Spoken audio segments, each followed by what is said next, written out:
Kita masuk pada materi kita yang ke-13 tentang Interaction Design in Practice di User Experience Design. Ada berbagai hal yang akan kita pelajari pada topik ini. Yang pertama adalah Agile UX, kemudian Design Pattern, kemudian Open Source Resource, dan Tools for Interaction Design. Yang pertama kita bahas tentang Agile UX. Jadi Agile Development, kalau kita pelajari tentang Agile, sifatnya adalah dia fleksibel, kemudian sifatnya dia mudah berinteraksi dan mudah beradaptasi dengan kondisi yang ada di sekitarnya. Di Agile sendiri itu sifat pengembangannya adalah short, 1 to 3 week. Jadi hanya 1 sampai 3 minggu saja untuk membangun sebuah aplikasi tersebut.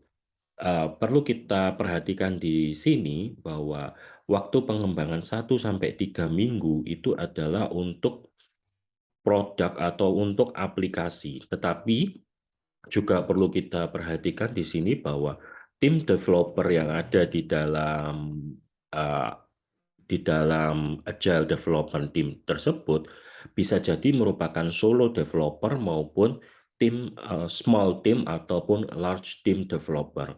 Nah, di dalam Agile Developer sendiri, ketika dia sifatnya adalah short, maka kita bisa fokus pada fitur-fitur atau pada bagian-bagian yang itu merupakan kita ingin membentuk sebuah aplikasi yang utuh dimulai dengan berbagai fitur-fitur tersebut. Kemudian model iterasi yang ada di dalam Agile itu ada berbagai macam, ada sprint, ada iteration, ada cycle. Kemudian ketika kita menggunakan Agile Developer, kita akan lebih mudah dan lebih berinteraksi dengan customer ataupun si stakeholder tersebut. Kita akan lebih mudah untuk mendapatkan feedback, mudah untuk mendapatkan evaluasi dari hasil-hasil yang kita dapatkan tersebut. Kemudian di Agile sendiri, reprioritization itu merupakan sebuah aktivitas yang dilakukan antara user dan si developer untuk bisa memanage requirement mana yang menjadi sebuah prioritas yang itu akan dihandle lebih dahulu. Sehingga karena seperti yang saya sampaikan tadi, karena sifatnya adalah pengembangan fitur, maka requirement ini akan di prioritization untuk dikembangkan menjadi sebuah aplikasi. Banyak pendekatan di dalam Agile itu sendiri, jadi turunan dari Agile ada Extreme Programming, ada Scrum, ada Kanban, dan ada DSDM. Untuk solo developer atau individual developer ada personal extreme programming, ada solo scrum, ada solo agile, kemudian juga ada personal software process PSP. Nah, di UX sendiri ada berbagai masalah, terutama ketika kita mengembangkan produk dari UX tersebut untuk menjadi sebuah produk jadi. Jadi kalau di user experience kita sebagai user researcher, kita akan menggali aktivitas berdasarkan empati dari si user tersebut.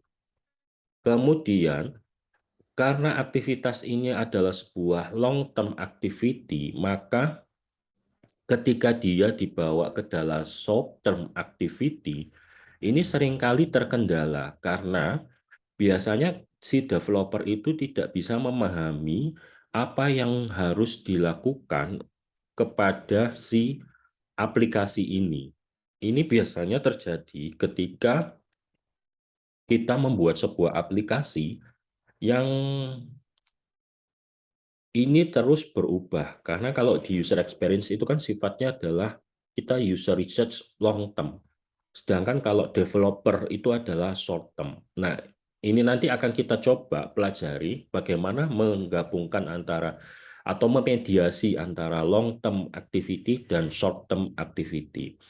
Kemudian refactoring itu merupakan suatu aktivitas yang sifatnya adalah kurang disenangi di dalam user experience, karena dengan refactoring maka kita akan mendapatkan aplikasi yang sama terus atau interface-nya yang sama terus dan interaksinya yang sama terus untuk setiap user. Nah, ini yang akan kita coba bagaimana kita punya trade-off, punya nilai yang nilai tukar yang dia bisa sesuai antara short developer dengan sifat yang ada di user experience. Kemudian di dalam user experience biasanya kita juga berhubungan dengan produk yang itu merupakan legacy atau merupakan turunan dari eh, produk-produk yang sebelumnya. Dan ketika ini terjadi, maka kita akan merubah pola pikir dari si user tersebut. Kemudian muncullah konsep tentang Agile UX, di mana kita akan mengintegrasikan antara desain interaksi dengan metode yang ada di dalam Agile. Nah, di Agile UX ini, kita akan membalancekan, kita akan menyeimbangkan antara user research dan uh, good UX developer practice. Jadi, kita akan melihat bahwa antara pengembangan desain interaksi di user experience dengan Agile, ini kita akan punya mediasinya menggunakan Agile UX ini. Di Agile sendiri, requirement dan prioritization itu akan menjadi titik awal ketika kita ingin membuat sebuah interaksi tersebut. Jadi, fokusnya adalah requirement dan prioritization. Kemudian si user experience ini dia akan bekerja untuk mendapatkan user research-nya itu sendiri. Nah, itulah titik temu di dalam developer dan interaction design. Di Agile UX sendiri, kita masih tetap akan menggunakan prototype, kemudian menggunakan tools-tools dan teknik-teknik yang kita gunakan, yang itu memang tetap berguna di dalam developer, baik itu user story, storyboard, dan sebagainya. Di dalam Agile UX sendiri ada 3 practical area. Yang pertama adalah user research, kemudian aligning work practice, dan dokumentasi. Jadi kita melakukan user research, kemudian kita memediasi atau menggabungkan antara Agile dan UX sehingga ini siap untuk di developer team, kemudian kita melakukan adanya dokumentasi. Yang pertama adalah user research. Kita mencari karakteristik dari user tersebut, aktivitasnya, kontekstualnya, data gathering, dan data analisis. Nah, ini yang kita biasanya pelajari di dalam user experience. Kemudian kita juga bisa mendetailkan user research-nya. Di dalam ketika mendetailkan user research ini, kita akan melakukannya di dalam iterasi sebelum iterasi pertama, atau kita bisa sebut sebagai iteration zero. Nah, di sini kita bisa melihat user research ini menjadi sebuah aktivitas yang memang dia dilakukan di awal. Jadi sebelum iterasi tersebut dimulai. Tujuannya adalah dengan mengetahui ini kita bisa melihat bahwa aktivitas di dalam user experience tadi, kalau ini kita gabungkan dengan user requirement, maka kita punya satu titik awal yang lebih dahulu untuk kita bawa ke dalam sebuah uh, sebuah cycle atau sebuah sprint yang ada di dalam Agile Developer. Berbagai metode yang populer juga di Agile UX, salah satunya adalah Learn UX. Jadi Learn UX itu kita membangun dan membuat dan membangun produk itu berdasarkan feedback dari user untuk pengembangan selanjutnya. Kemudian dari evaluasi tersebut kita akan membuat sebuah prototipenya. Ya, ini kalau aktivitasnya Yang pertama adalah kita bisa melakukan research and learning, kemudian kita bisa membangun outcome, assumption, and hipotesisnya, kemudian kita bisa membangunnya, kemudian kita bisa membangun asumsinya melalui minimum viable product test, jadi kita membangun asumsinya, hasil dari sini kemudian kita bisa melakukan produk lagi. Kita bisa melakukan research lagi. Nah, hasil dari sini, dari Learn UX ini kita bisa bawa ke dalam sebuah product developer. Setelah kita melakukan user research, kita melakukan produk atau desain interaksi tadi, kita bawa ke dalam sebuah produk, sebuah developing product. Membangun sebuah produk itu tidak hanya fokus pada tampilannya saja, tetapi adalah juga fokus kepada requirement, kemudian mana yang perlu kita kerjakan lebih dahulu, dan sebagainya. Nah, biasanya ketika kita menggunakan desain interaksi, kita fokusnya adalah pada interface. Sehingga si user atau si developer tersebut akan memulai dengan interface yang lebih tampil dulu. Jadi misal main dulu dikerjakan, kemudian fitur edit, fitur add, dan sebagainya. Tetapi kalau di Agile, kita fokusnya adalah pada si user. Jadi kita prioritasinya itu adalah berdasarkan uh, user request. Jadi kita bisa melihat bahwa antara Agile dan UX ini ketika dia bertemu, maka kita harus melakukan prioritation. Salah satunya teknik yang bisa kita gunakan di sini adalah parallel track. Dengan parallel track kita bisa melakukan dua aktivitas yang berbeda dengan satu iterasi yang sama. Ini akan mudah ketika kita memiliki tim, misal small team atau large team developer, kita akan lebih mudah. Tetapi ketika ini kita bawa ke dalam solo developer, maka akan menjadi sedikit bermasalah karena sifatnya adalah parallel track. Ini adalah contoh dari parallel track antara code dan desain itu kita paralelkan. Cycle zero atau iteration zero, kita melakukan plan dan data gathering dari user. Kemudian kita di cycle pertama, kita mengimplementasikan UI dari hasil dari cycle pertama, kemudian di code, kemudian di samping mengimplementasikan, kita juga mendesain untuk cycle kedua, kita menggali lagi untuk cycle kedua. Seperti ini. Jadi sifatnya kita paralel. Ada developer track, ada interaction design track. Oke. Ini sifatnya paralel. Kalau sifatnya dia paralel, kalau untuk tim developer ini akan lebih mudah. Tetapi kalau untuk solo developer akan menjadi sedikit bermasalah.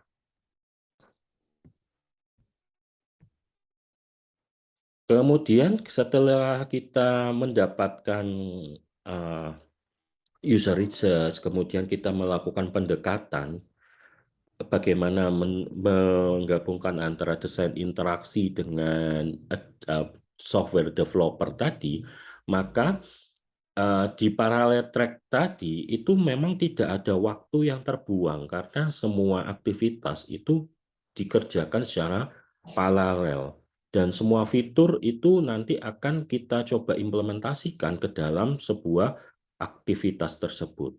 Kemudian antara usability testing dan contextual inquiry itu dapat selesai dalam waktu yang bersamaan. Ini akan menghemat waktu, kemudian menghemat kunjungan dari customer dan sebagainya. Kemudian juga feedback dari user tersebut kita bisa gunakan untuk aktivitas yang selanjutnya. Jadi itu bisa kita gunakan sebagai dasar untuk memperbaiki aktivitas yang sebelumnya. Nah, di parallel track ini memang seringkali kita gunakan ketika kita melakukan di tim developer. Yang ketiga adalah documentation. Di pendekatan di UX atau di interaction design, kita biasanya melakukan komunikasi, kemudian kita melakukan dokumentasi. Kita melakukan wawancara, kita ada dokumentasi. Kita melakukan storyboard, ada dokumentasi. Prototype, ada dokumentasi. Sedangkan kalau di Agile, itu meminimalisir adanya dokumentasi, karena itu akan membuang waktu, karena di Agile itu lebih fokus pada fitur atau requirement daripada pada sebuah dokumentasi. Nah, di sini juga ada sebuah gap antara UX yang dia memang cukup banyak dokumentasinya, tetapi di Agile dia dokumentasinya itu sangat minimal sekali, hanya pada bagian-bagian yang tertentu saja. Tetapi kita ingin melihat bahwa dokumentasi yang didapatkan oleh UX itu sebenarnya itu bisa kita gunakan sebagai dokumentasi yang ada di dalam Agile tersebut, terutama ketika dokumentasi itu berhubungan dengan user requirement, jadi penggalian data dari user. Jadi secara tidak langsung, user experience ini kita mendokumentasikan user requirement. Sehingga di Agile dia akan lebih fokus kepada product documentation, misal struktur dari database, struktur dari activity diagramnya, dan sebagainya. Ini adalah dokumentasi dari low fidelity pakai index card atau sticky note. Ini dokumentasi menggunakan high fidelity, pakai experience map. Kemudian yang selanjutnya adalah design pattern. Jadi desain pattern ini kita akan membuat sebuah desain atau membuat interface dari aplikasi kita menggunakan desain pattern.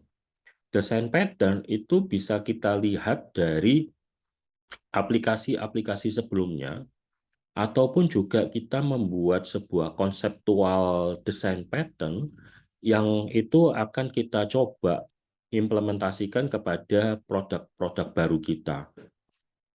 Pattern-nya itu bisa kita lihat berdasarkan lingkungan kita atau aktivitas yang kebiasaan kita, atau juga bisa berdasarkan request dari si pengguna.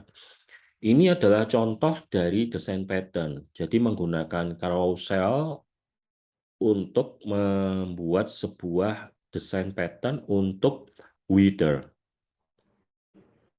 Jadi untuk menampilkan awan yang cerah, kemudian untuk menampilkan matahari, kemudian menampilkan hujan, itu didapatkan desainnya dari carousel. Ketika kita mempelajari tentang desain pattern, maka juga pasti akan bermunculan tentang bad design pattern sama good design pattern. Nah, ini merupakan best practice. Jadi kita tidak bisa mengeneralisir bahwa uh, sebuah bad design pattern itu bisa jadi akan menjadi good design pattern pada berbagai hal. Jadi memang ini perlu trial and error. Untuk mendapatkan pattern atau mendapatkan dasar dari atau dari interface tersebut, kita bisa menggunakan open source resource. Kita bisa menggunakan komponen-komponen dari aplikasi yang tersedia secara open source. Kita bisa menggunakan tampilan, atau bahkan kita bisa menggunakan mockup dari aplikasi-aplikasi yang ada di pasaran. Kalau di user experience ada Dribble, ada di Adobe XD itu ada komunitasnya, di Just in Mind juga ada komunitasnya.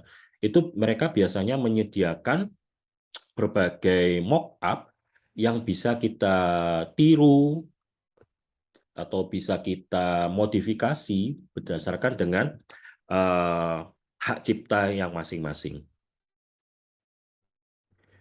Ini contoh open source. Kemudian tools untuk interaction design, ini pernah saya bahas di pertemuan ke-12. Ada beberapa tools untuk desain, ada mind mapping, kita juga bisa menggunakan PowerPoint, kita bisa menggunakan uh, Corel Draw, Adobe XD.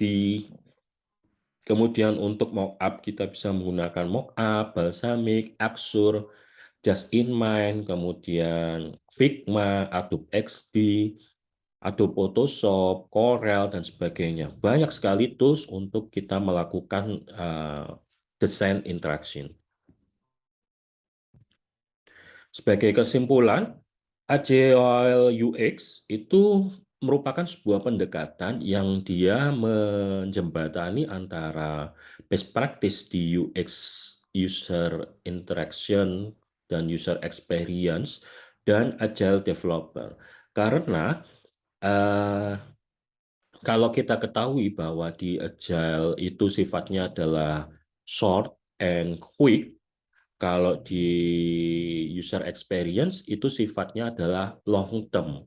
Nah, di sini ketika kita ingin membuat sebuah aplikasi, maka ada sebuah balance yang antara UX dan Agile. Kemudian fokusnya tidak lagi pada upfront dari interface-nya, tetapi adalah prioritization dari requirement tersebut. Jadi kita membangun sebuah aplikasi itu berdasarkan prioritization.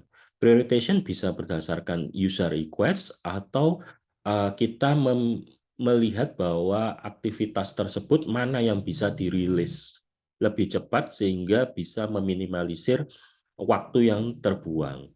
Kemudian ketika kita mendesain sebuah interaksi tersebut, kita juga harus fokus kepada developernya. Jadi tidak hanya membangun interaksinya saja berdasarkan fungsionalnya, tetapi juga berdasarkan detail-detailnya. Kemudian juga desain pattern itu bisa kita implementasikan ketika kita melakukan user experience research, user research. Jadi kita sudah bisa menggunakan library yang ada di open source yang bisa kita gunakan untuk bisa kita tunjukkan kepada user.